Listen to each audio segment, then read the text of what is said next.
Guys, तो English के exam में रह गए केवल 2 दिन और स्ट्रैटेजीज बताने से पहले एक बात बता दूं कि आप सभी के जब 12th के मार्क्स बनते हैं, पूरा जो परसेंटेज बनती है उसमें इंग्लिश मैंडेटरी होती है। एक लैंग्वेज प्लस बेस्ट 3 सब्जेक्ट्स ऐसे लगते हैं, तो तुम्हें इंग्लिश बहुत अच्छे से करके आनी है, ठीक है। एंड इंग्लिश में इन 2 दिनों में कैसे मेहनत करके तुम लोग एक्चुअली में 100 और 100 या एटलीस्ट 90 से ऊपर मार्क्स ला सकते हो, वो आज की वीडियो में A to Z सारी इन्फॉर्मेशन देने वाली हूँ।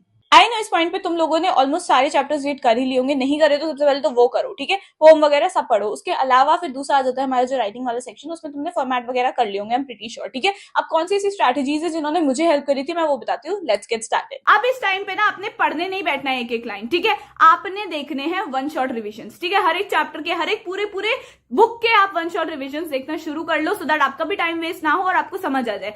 Focus on extract based question, because वही आएंगे, वही आपके दिमाग को घुमाएंगे, ठीक है। तो एक्सट्रैक्ट बेस्ड क्वेश्चंस पे बिल्कुल फोकस रखो अपना। एक एक लाइन जो इंपॉर्टेंट है, जो पास्ट कई सारे सालों में पूछी जा रही है, उन सभी पे ध्यान दो, ठीक है। यही सेम अप्लाई होता है आपकी पोम पे भी। पोम भी जितनी भी है उन सभी को अच्छे से पढ़ो, ठीक है। उन सभी के सिनोनिम, एंटोनिम, कौन सी फिगर ऑफ स्पीच उसमें यूज है, क्या टोन है, इससे क्या आपकी पोएट या जो भी पोएटेस है वो क्या बताना चाहते हैं, तो ये सभी चीजें आप एकदम अच्छे से समझ लो। एक्सट्रैक्ट बेस्ड क्वेश्चन बहुत ज्यादा इंपॉर्टेंट होते हैं, ठीक है। अब दूसरी चीज आपने क्या करना है, अपने फ्लो चार्ट जो आपने अपने रिविजन के टाइम पे बनाए होंगे कि इस पूरे चैप्टर में ये हुआ, देन ये इंसिडेंट हुआ, देन ये इंसिडेंट हुआ, ये हुआ, वो हुआ। जो बिग चैप्टर्स होता है उसमें आपने ऐसे फ्लो चार्ट जरूर बनाए होंगे। नहीं बनाए हैं तो जो भी आपको ऑनलाइन जब आप वन शॉट रिवीजन देख रहे हो तो खुद के बनाने की ट्राई करो, सो दैट जब आप मॉर्निंग में भी जा रहे हो तो एक बार फ्रेश रिवीजन उनको करके जाओ। पूरे चैप्टर्स मॉर्निंग में नहीं पढ़ने हैं, कुछ भी नहीं पढ़ना है, बस एक बार फ्लो चार्ट्स को देखना है। उसके बाद उठाने हैं अपने सैंपल क्वेश्चंस, ठीक है। सैंपल में भी जैसे कि मैंने आपको पिछली वीडियो में भी बोला था कि आपने स्किम करने हैं आंसर्स को, कि अगर ऐसा क्वेश्चन आएगा तो मुझे ऐसे टाइप का आंसर लिखना है, ऐसा क्वेश्चन आएगा तो मुझे ऐसे टाइप का आंसर लिखना है, ठीक है। तो आप उन क्वेश्चन के आंसर्स को स्किम करो, पढ़ के देखो उनको कि मुझे कैसे लिखना है, ठीक है। अपार्ट फ्रॉम दैट रोज आपने 3 मॉक टेस्ट तो देने ही देने, एक सुबह शाम रात 3 घंटे के 3 मॉक टेस्ट दे दो।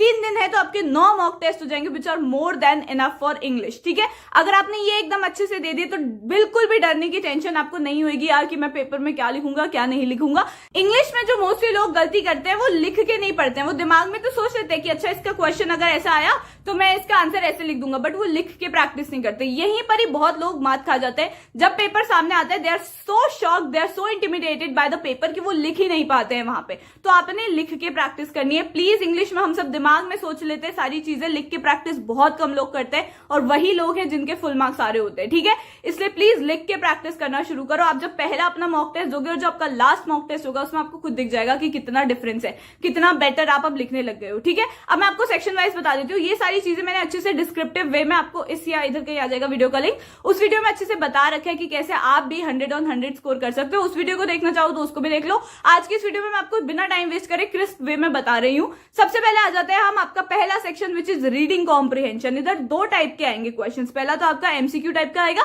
दूसरा आपको फुल जिसमें आपको डिस्क्रिप्टिव वे में लिखना होगा वैसा आएगा।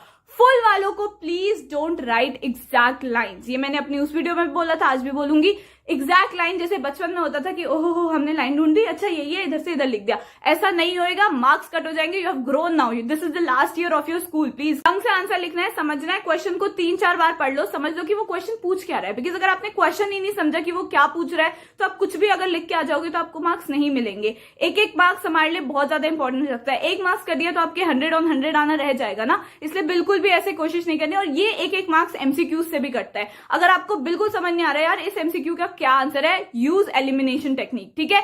यहां पे दिमाग लगा के ये सोचो कि अच्छा ये तो बिल्कुल ही नहीं हो सकता, ये कट, अब 3 ऑप्शन बचे हैं, ये वाला यार मुझे लग नहीं रहा है इसका आंसर होगा। इन दोनों में से कौन सा ज्यादा रेलेवेंट है, which is going with the theme, क्या क्वेश्चन पूछा गया उसका क्या आंसर होना चाहिए पैराग्राफ में, देख के उसके अकॉर्डिंग आपने उसको मार्क करना है, ठीक है। एमसीक्यूज में elimination technique is the best, उससे आपके काफी ज्यादा मार्क्स कटने के चांसेस जो है वो कम हो जाते हैं, ठीक है। फुल लेंथ वाले में आपने अच्छे से करना है। अब बच्चे इस बात का टेंशन ले रहे हैं कि हम पहले ये पढ़े या क्वेश्चंस को पढ़े। देखो एक बार हल्की सी नजर मारनी है आपने क्वेश्चंस में, हल्की सी नहीं है कि क्वेश्चन को रटने लग गए, ऐसा नहीं। एक बार हल्की सी नजर मारनी है, उसके बाद आ जाना है अपने अपने कॉम्प्रिहेंशन में। उसका फर्स्ट पैराग्राफ तो अच्छे से पढ़ना होता है, उसमें काफी सारी चीजें छुपी होती है। सेंटर में आपने देखना है कि कहीं भी कोई क्वेश्चन है जो जैसा पूछा गया है उधर से रिलायबल तो नहीं है। कई बार ना पैराग्राफ्स को 1 2 3 4 नंबर भी दे दिया जाता है और क्वेश्चन में आपसे पूछा जाता है पैरा 1 से इसका आंसर बताओ, तो दैट इज वेरी सिंपल। तो आपने ये चीज ध्यान रखनी है कि क्वेश्चन किधर से पूछा गया है, क्वेश्चन की टोन क्या है, क्वेश्चन आंसर में क्या चाहता है, ठीक है। हर एक चीज के दो पहलू होते हैं, पॉजिटिव नेगेटिव, इस चीज का भी आपने ध्यान रखना है। और अच्छे से रीडिंग कॉम्प्रिहेंशन के आप प्रैक्टिस करके चले जाओ, 4-5 रीडिंग कॉम्प्रिहेंशन स्पेसिफिकली वही करके चले जाओ जिसके आंसर भी गिवन हो, ताकि आप जब आप अपना सॉल्यूशन कर लो उसके बाद आंसर से मैच करके देख लो कि कैसा आंसर जो आपका चेकर है वो एक्सपेक्ट करेगा और आपने कैसा लिखा है। अब आ जाते हैं हम अपने दूसरे सेक्शन में, विच इज राइटिंग वाला सेक्शन। यहाँ पे जो 2 मेजर है जिसमें आपके मैक्सिमम मार्क्स सिक्योर होते हैं, जहां पे सबसे बढ़िया मार्क्स आपको मिलते हैं, फुल मार्क्स मिल जाते हैं, विच इज नोटिस, इन्विटेशन और उसका रिप्लाई या जो भी है। ये बहुत ईजी भी होते हैं, ठीक है। आपको ऑलरेडी फॉर्मेट पता होता है कि यार मेरे को यही लिख के आना है इस चीज में, बस जो चीज बोली जाती है उसको चेंज करना होता है, अदरवाइज पूरा फॉर्मेट डिट्टो सेम होता है, एक 2 वर्ड चेंज होते हैं। तो प्लीज इनमें आपने बिल्कुल भी मार्क्स नहीं गंवाने। जितनी प्रैक्टिस, जितने टाइप ऑफ इन्विटेशन की प्रैक्टिस कर सकते हो उतने टाइप ऑफ इन्विटेशन की प्रैक्टिस कर लो, यहां हमारे फुल मार्क्स आने चाहिए, ठीक है। ये बहुत ईजी होते हैं, इनका फॉर्मेट ध्यान रख लो, पेंसिल से बनाना है बॉक्स, ये सभी चीजें भी ध्यान रख लेना। लेटर टू एडिटर और जॉब एप्लीकेशन के पास, ठीक है। तो job application is much more easier than letter to editor, ठीक है। जॉब एप्लीकेशन में बिकॉज आपके पास ऑलरेडी पूरा फॉर्मेट होता है, मुझे ये लिखना है, मुझे ये स्पेसिफिकेशन लिखनी है, ये करना है, वो करना है। To be very honest, I also wrote job application only, ठीक है। मैंने जॉब एप्लीकेशन की बहुत अच्छे से प्रैक्टिस कर ली थी, आप लोग भी कर लो। लेटर टू एडिटर की भी करनी है, क्या पता वही आ जाए सिर्फ, तो आपने ध्यान रखना है। बट अगर आपके पास ऑप्शन है तो आप प्लीज जॉब एप्लीकेशन पे ज्यादा फोकस करो, ठीक है। फॉर्मेट का ध्यान रखना है, बाकी ये ना जो भी लेटर वगैरह होते हैं इनमें काफी बढ़िया मार्क्स मिल जाते हैं फॉर्मेट के ही, ठीक है। आपने अच्छे से लिख के आना है, टेंशन नहीं लेनी है, फॉर्मेट के भी मार्क्स मिल जाएंगे। तो जितने भी एवरेज लोग देख रहे हैं आप लोगों को भी मार्क्स मिल जाएंगे, बस अपनी थोड़ी सी राइटिंग स्किल्स को अच्छे से सुंदर से लिख के आना है, ठीक है। अब नेक्स्ट आ जाते हैं हम अपना रिपोर्ट और आर्टिकल में, ठीक है। रिपोर्ट में आपने पास्ट टेंस में लिखना होता है, आर्टिकल में you have to expand your imagination and everything and then write, ठीक है।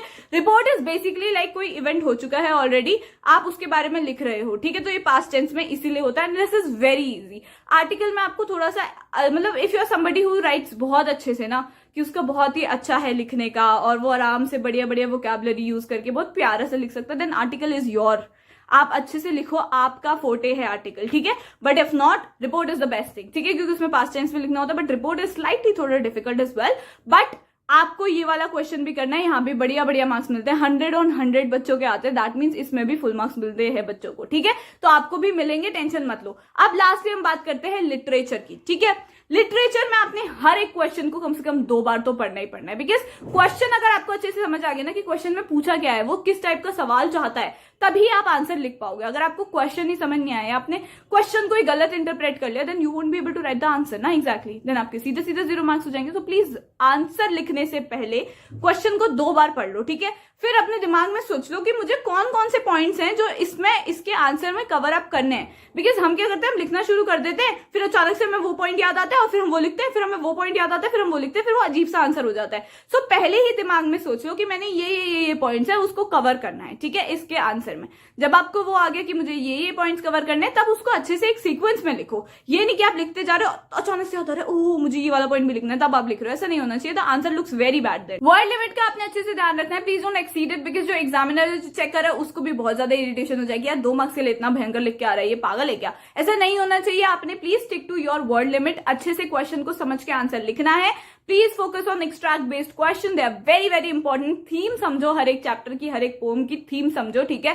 पोम वगैरह के लिए तो आपको मैं जैसे पहले बता चुकी हूँ, सिनोनिम एंटोनिम ये सभी एमसीक्यूज में आ सकते हैं। थीम क्या है, क्या रेलेवेंस है चैप्टर के नाम का, ये वो, ये सारी चीजें जो आएंगी, कोई भी एक लाइन उठ के आ जाएगी, उससे रिलेटेड क्वेश्चन आपसे पूछा जा सकता है। इंग्लिश के पेपर में दिमाग खोल के जाना, डोंट रिस्ट्रिक्ट योर सेल्फ, ठीक है। दिमाग खोल के हर एक पॉइंट ऑफ व्यू को एनालाइज करके प्रोज कॉन सोच के आपने आंसर लिखना है, हो जाएगा। इंग्लिश मुश्किल नहीं होती है, you just have to open your mind, ठीक है। दिमाग खोल के आंसर लिखना है और हर चीज को सोच समझ के आंसर लिखना है। राइटिंग स्किल्स को फास्ट करना है, जल्दी जल्दी लिखना है। इफ यू कैन यूज बढ़िया बढ़िया वोकैबुलरी एज वेल, ठीक है। Don't over complicate your answer, but write very crisply and बहुत अच्छे से लिख के आओ, ठीक है। एंड आई नो कि आप सभी का बहुत अच्छे से हो जाएगा, बढ़िया से बढ़िया मार्क्स आ जाएंगे। अगर आपको कोई और भी डाउट है इंग्लिश से रिलेटेड, मुझे कॉमेंट करके जरूर पूछ लेना। सब्सक्राइब कर लो मेरे चैनल को to get some extra luck for your exams and all, ठीक है। बढ़िया मार्क्स आएंगे, सब्सक्राइब कर लेना मेरे चैनल को। Also comment down with something cute and I will see in the next video. Bye!